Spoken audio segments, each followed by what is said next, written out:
breakfast tea in this white one, and I only took 2 orange pekoe in the silver. Okay? So, Claire's going to explain what I'm going to pour your guys' tea. So let's listen to Claire, what she has to tell us. So, the country that drinks the most tea in the world is not England. No, shocking. So who thinks, can anyone tell me countries they think might drink lots of tea? Ireland is Number 2. Ireland is number 2 in the world, so excellent. France? France, nope, not number 1. China or India? Nope. Oh. I forgot what it was called. Isn't it like Iceland? No. No, Iceland.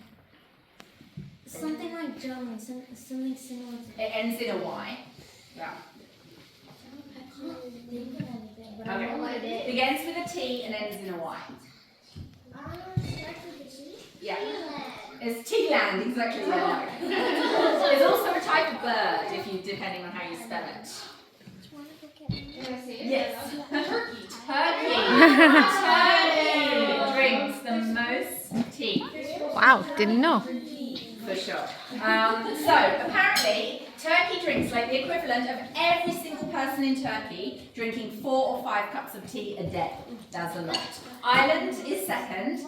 England is third. So we're still up there. Everyone in England is the equivalent of everyone having 2 or 3 cups of tea.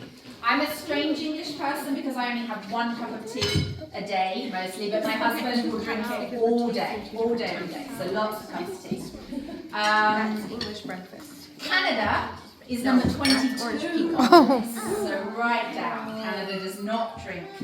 Oh, Canada will drink tea, but not lots of tea. So, okay. So how to make a cup of tea? The first thing you have to do when you're making a cup of tea is you ask every single person in your house whether they want a cup of tea. That's like number 1. This is partly why we drink so many. It's like custom. If you're putting the kettle on, you tell everyone you're putting the kettle on and find out how many people want a cup of tea. You can't just make your own cup of tea and for no one else. That's very rude. Although, it's fine if you do it, I'm sure.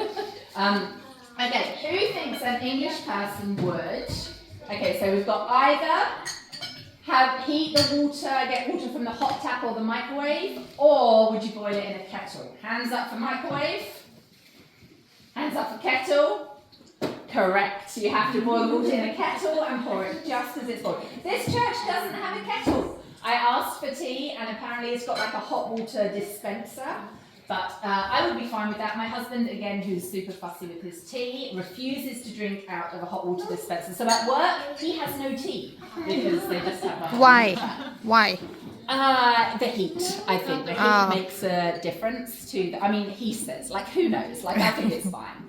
By kettle, do you mean put it in the plug-in thing? Yes. Or also there's the kettle that you can put on the stove top? Either's fine. Either's fine because the kettle on the stove will whistle. We used to have one of those. It whistles when it's at the right temperature, when there's the correct amount of steam being produced. So either's fine. Boil it. In a natural way. Yes. Yeah, not the microwave. So Britain nearly broke when we saw a video of an American woman and how she would heat tea in the microwave, and that's how she made her tea. And everyone in Britain nearly had a heart attack over that. When that was fine. Okay, so you're boiling your tea, then your tea bag goes in the cup, and then you're boiling water, and then you let the tea sit for like 3 minutes in the cup, and then, so who thinks an English person would have milk or cream? Hands up for milk. Hands up for cream in your tea. Hands up for okay, it's milk. Definitely milk. And also not like creamy milk either, just like skimmed milk. I thought it would be Not definitely not cream. Really? No, it tastes very weird with cream. Okay, so who thinks, no, not everyone has sugar. You can sweeten your tea. Okay, I don't sweeten my tea, but lots of people do, which is fine. Who thinks you would sweeten your tea with sugar or honey? Okay, hands up for sugar. Hands up for honey. It's sugar. You would always have milk and sugar. If you have 2 sugars or more in your tea, it's called a builder's tea. I'm a Because when builders come to your house, you provide them with many, many plates of tea and biscuits to get them through the day, and they always have it super sugary. So that's a builder's tea, like a really sugary tea. Now the main reason to have a cup of tea is so you can have a biscuit with it. That is basically the main reason. Oh no, hang on. I forgot the different colours of tea. Here, I will pass that round. So tea will taste very different depending on how long you leave the tea bag in for and how much milk you put in. Okay, so I tested my tea yesterday and it was exactly sun-baked. So my family tends to go for the stronger one. This is called Why Bother? Because, there's like basically no tea. This is called The Walking Dead because of the zombie shade of skin colour. This is the Whole Cow because you're getting towards slightly more of a cup of tea, but it's still super milky. And then Nan's House, I guess Grandma and Granddad's have like milky tea. Werther's Original, that's a toffee. Does anyone know Werther's Original? The colour? I love those. And then Just Peachy, sun-baked out of milk. That's like the very few drops at the end, and then no, that's coffee. The very thing. So any of the like Werther's Original to sun-baked is kind of an acceptable colour. Werther's Original. One of my friends from my church in London would have the Walking Dead tea. So she wanted you to put the tea bag in, take it out straight away. That was like the amount of tea that she would like. It was I hated making her tea because it was so weird. Anyway, so these are the colours of tea. Okay, so on to biscuits. So you've got big one. I can see a lot of biscuits have gone, but that's fine. So, there's a huge difference between biscuits and cookies. Biscuits are not cookies, and cookies are not biscuits in Britain. They're completely different. Biscuits comes from the Latin, and it means twice baked. Bis is twice, and anyway, the Latin word for cook, so it's twice cooked. And if you have a look, this is our classic biscuit, a digestive. You'll be able to snap it. It's super crumbly and dry. And it's quite plain for a biscuit. But one of the things you do with a British biscuit is you dunk it in your tea. So that is why we like the plain. Cookies are not supposed to be dunked, so that Do not dunk these. No, not Jaffa cakes. You don't dunk Jaffa. We'll get on to Jaffa cakes.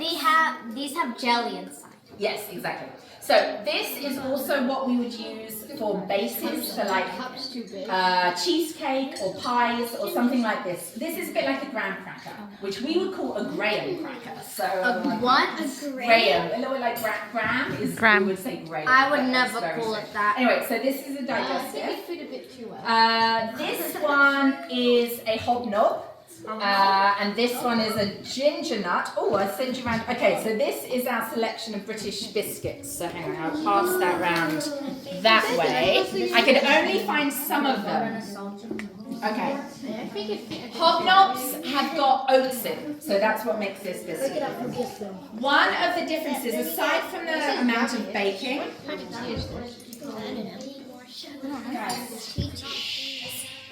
one of the differences is that biscuits don't have anything inside them. So like you think cookies, you've got chocolate chip cookies, you've got nut cookies, you've got fruit cookies. Biscuits are just plain. The one thing we would do with a biscuit is we might layer it. So these chocolate bourbons have like a layer of kind of sweet, I don't know what you would call it, like a kind of like icing, a chocolate filling. Yes. Mom. Ganache, yeah, basically, so chocolate inside. And then in the biscuits, okay, so like this, a Viennese whirl is laid one. Is there a Jaffa cake on there? Jaffa, I'm going to get to Jaffa cakes. Oh, I see it. Okay, yeah. So biscuits are kind of plain, whereas cookies have stuff in them. Okay, so that's the hobnob, the ginger nut. Now, Jaffa cakes. Jaffa cakes are awesome, but they're called Jaffa cakes, not biscuits. And in they're not biscuits, officially, legally, because in 1991 there was a court case with Jaffa cakes because you have to pay more tax if it's a biscuit than if it's a cake. Very strange, but so the government sued Jaffa Cakes and said, we think you're a biscuit. We're gonna get you to pay more tax. So they went to court, and I don't know how, but the court found that this was a cake and not a biscuit. So they got to keep so that's why they're called Jaffa Cakes, even though it's like a biscuit. So I think there's jelly inside, there's chocolate on top, and it's like kind of spongy. I think it's the sponge on the bottom, which might have found in their favour, because it's kind of spongy. So that is that's all I know about English biscuits. Oh, no, hang on.